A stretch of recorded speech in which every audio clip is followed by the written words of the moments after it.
What would you do if the world turned its back on you, but two hungry children looked to you for hope? In the heart of a struggling small town, where the neon glow of a diner was the only light on a desolate street, Sarah Miller worked endless shifts as a waitress. At 32, her life was a cycle of greasy aprons, late-night cleanups, and a landlord who didn't care about her excuses. The diner, Rusty's, was a relic of better days, its checkered floors scuffed and its booths patched with duct tape. Sarah's smile was her armor, but behind it, she carried the weight of unpaid bills and a sister lost to addiction years ago.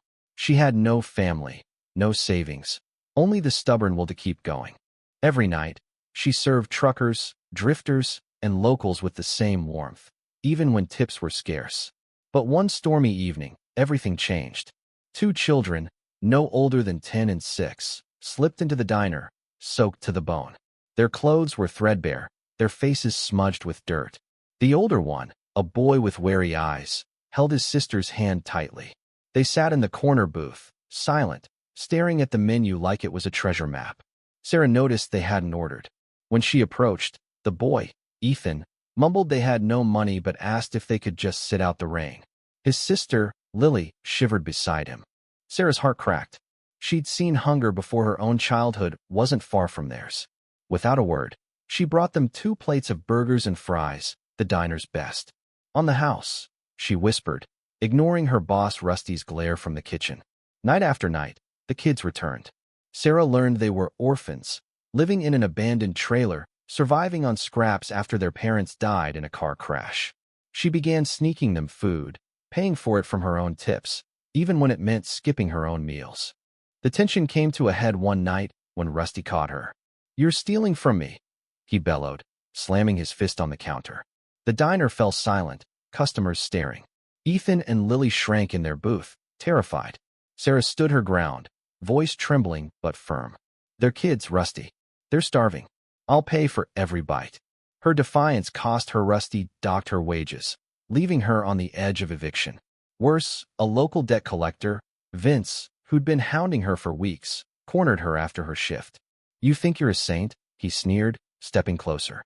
"Pay up, or I'll make sure everyone in this town knows you're broke and done." That's when the twist came.